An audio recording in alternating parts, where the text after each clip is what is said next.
Монгол аман өвийн хосгүй гайхамшигт төрлийн нэгэн туйл. За тиймд ч монголчууд энэ гайхамшиг төвөө 2009 онд яаралт хамгаалах шаардлагатай соёлын бие тус өв хэмээн ЮНЕСКОгийн жигсаалтанд бүртгүүлсэн байдаг. За олон зуун жилийн тэртегээс өвлөгдөн ирсэн энэхүү өвөрмөц урлаг нэгэн үе сүрлийн ирмэг дээр тулаад байсан бол сүүлийн үед дэлгэрч тулаад байсан бол сүүлийн үед сэргэж эхлээд байна.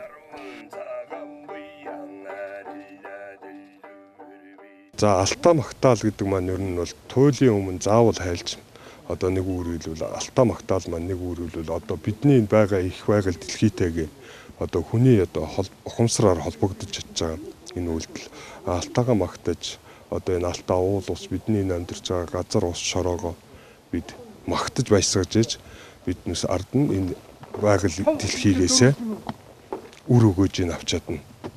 Биднээс өдөөгийн нийгэмд биднээс одоо энэ өөрийнхөө амьдарч байгаа их байгальтайгаа ямар хөө эмгэнэлтэйгээр харьцаж байгаа байлаа тийм ээ.